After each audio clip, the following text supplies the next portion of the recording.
The warning. Captain Elias Grant stood before the Galactic Council, his eyes scanning the chamber filled with towering, multi-limbed creatures, reptilian beings, and beings of pure energy. The air was thick with tension, amplified by the cold, unblinking stares of the council members who saw him as nothing more than a primitive anomaly. He cleared his throat, his voice unwavering despite the looming pressure. Council members, I stand here not as a threat, but as a messenger. Earth is not what you believe it to be. Your perception of us as a backwater planet, easy to conquer, is a grave miscalculation. Council leader Thrax, a massive, scaled figure with eyes that burned like molten gold, leaned forward, his voice dripping with disdain. Your kind has always been known for its arrogance, Captain Grant. What makes you think Earth, a planet so primitive it barely scraped its way into space, could withstand the might of the Galactic Council? A ripple of condescending laughter spread through the chamber. Grant remained unflinching, his gaze locked on Thrax. Earth's strength doesn't lie in its technology, but in its people. We have faced extinction countless times, yet we have always found a way to survive. We are not a species that surrenders easily. General Redhar, a battle-hardened veteran with a physique of shifting metal plates, crossed his arms, his tone more curious than mocking. You speak of resilience, but what can resolve achieve against the Council's armada? You are outnumbered, outgunned, and outclassed. Grant's lips curved into a tight, knowing smile. We've prepared for this day. Our defenses are not what you expect. We've adapted, learned from every enemy we've faced, human or otherwise. The armada you speak of will not find the easy victory they anticipate. Thrax scoffed, leaning back in his throne. Enough of this charade. We have indulged this farce long enough. Your planet will be the next to fall, and when it does, you will realize the futility of your bravado. Grant's expression hardened. Then you leave me no choice but to offer one final warning. Do not underestimate Earth. The price of your arrogance will be far higher than you imagine. Silence gripped the chamber, the weight of Grant's words lingering in the air. But the Council's response was a unanimous dismissal. Thrax waved a clawed hand. Dismissed, Captain? Your threats are as empty as your planet's defenses. Grant bowed slightly, hiding the anger simmering beneath his calm exterior. You've made your decision. May you remember this moment when the time comes. As he exited the chamber, the laughter resumed, echoing through the halls. But Grant knew that the battle was far from over. The Council had made their choice, and soon they would face the consequences of underestimating humanity.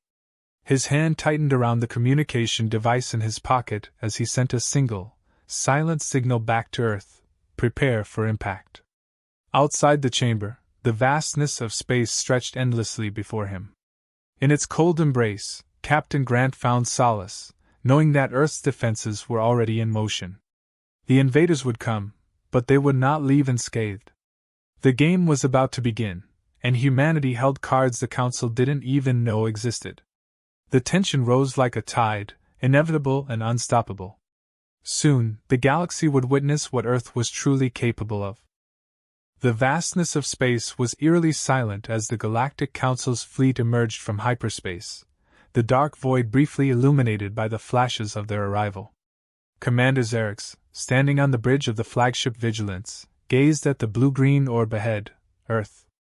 A confident smirk played on his lips as he turned to his crew, his voice dripping with arrogance. Prepare the weapons.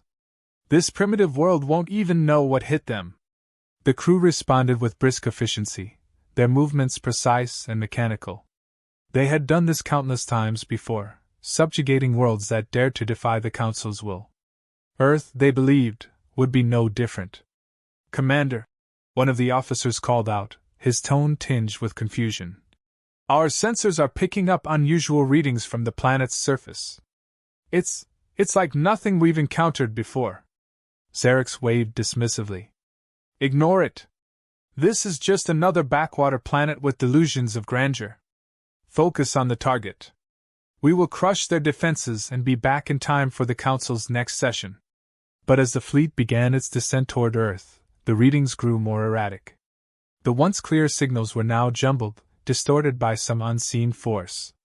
Xerxes' smirk faltered as a new voice broke through the static, calm yet laced with a quiet confidence.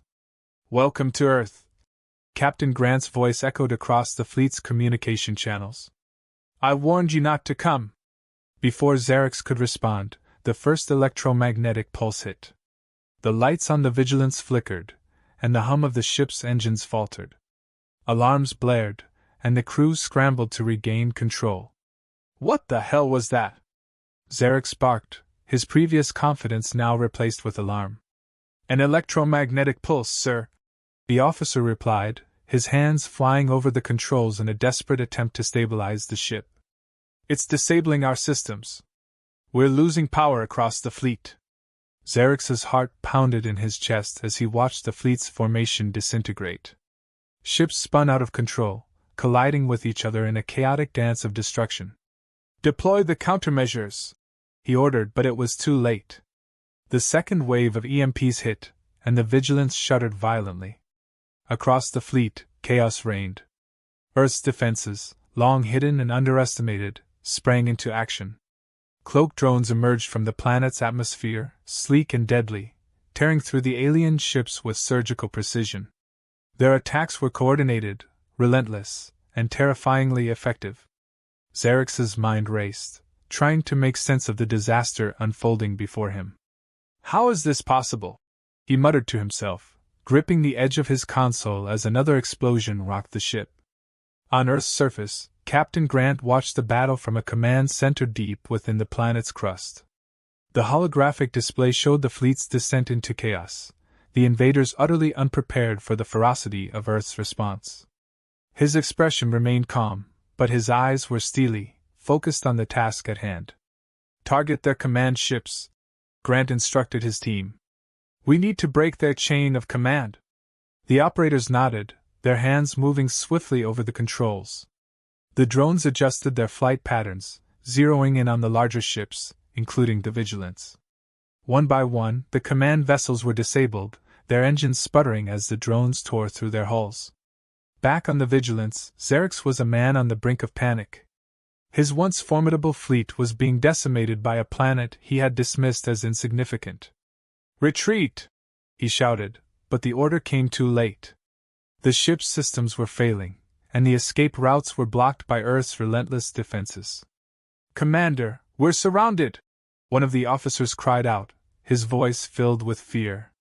Xerxes looked around, his mind racing for a solution, but there was none.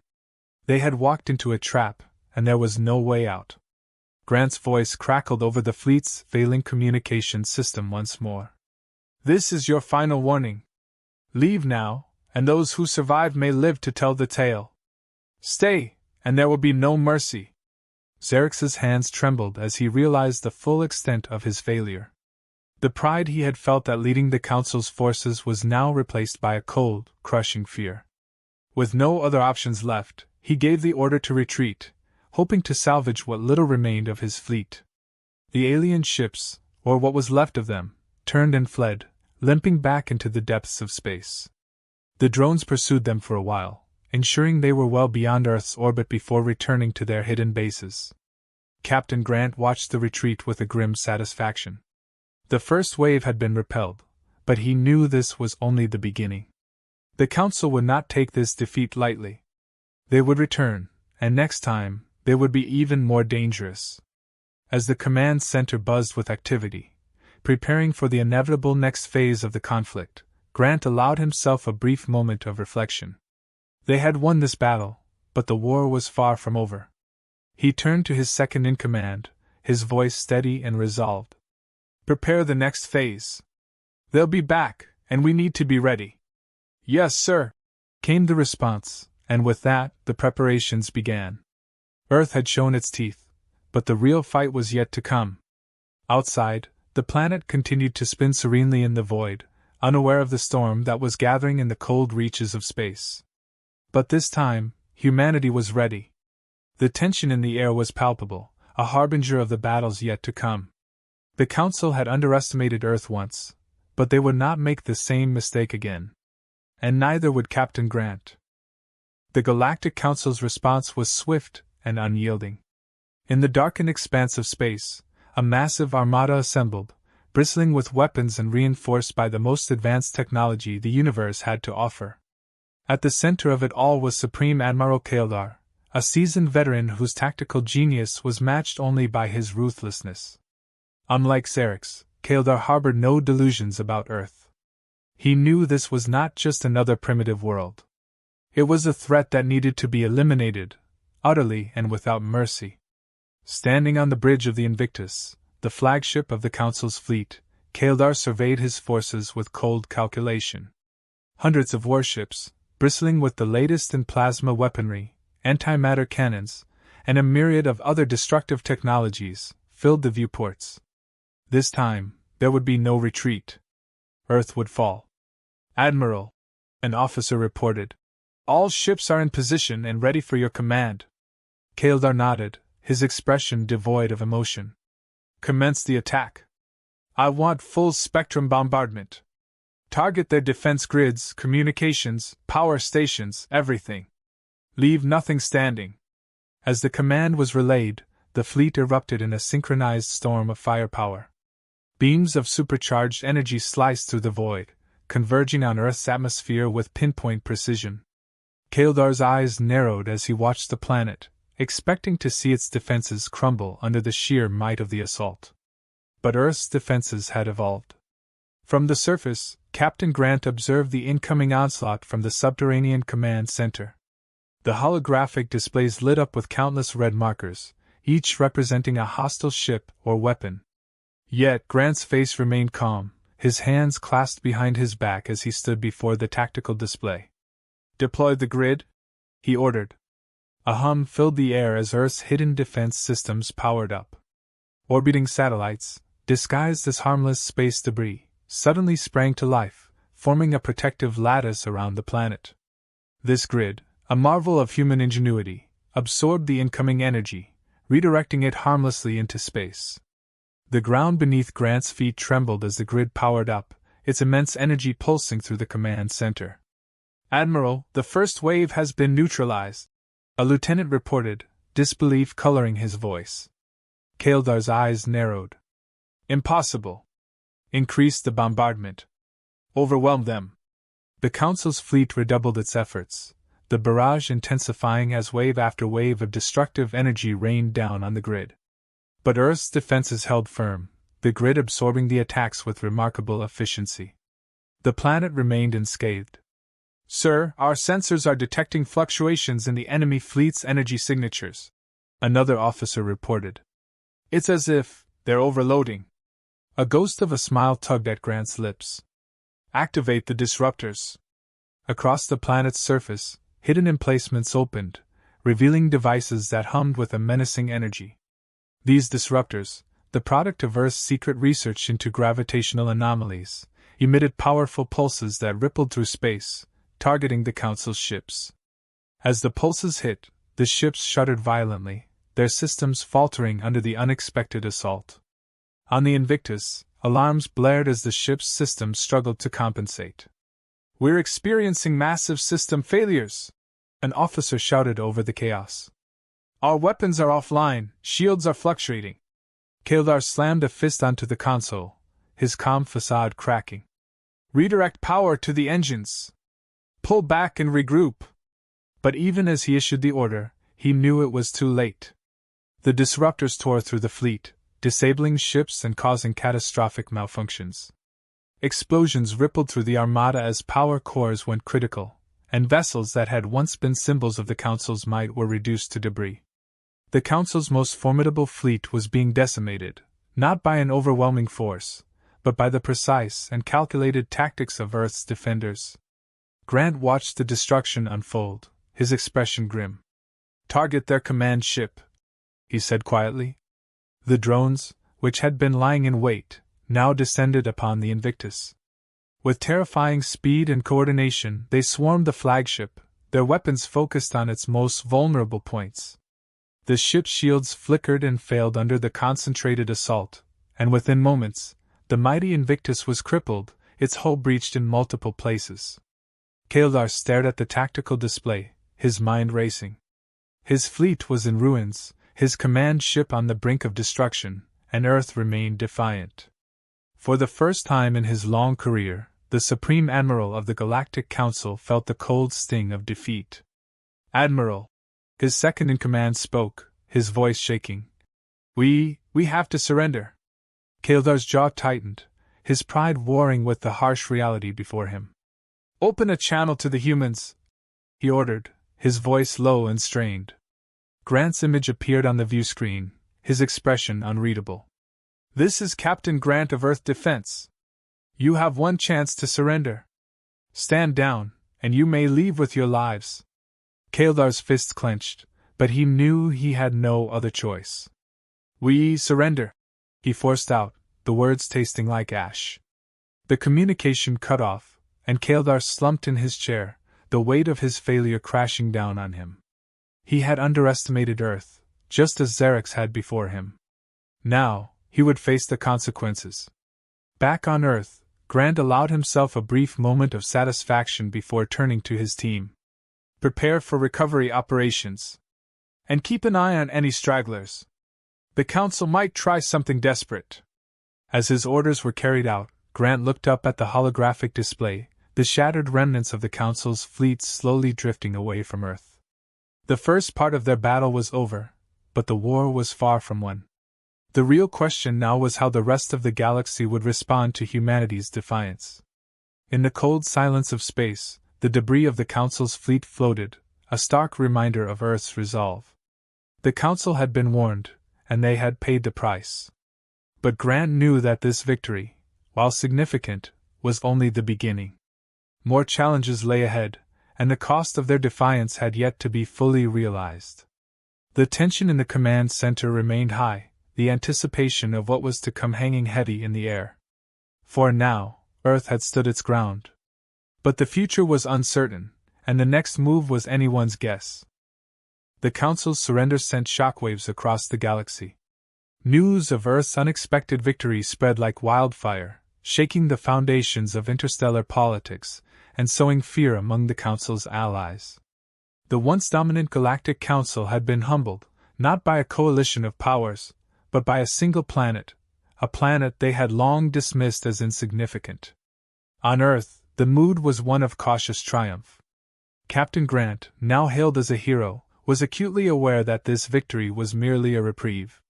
The Council would not allow such a humiliation to stand unanswered. For the moment, Earth was safe, but the looming threat of retaliation cast a long shadow over their celebrations.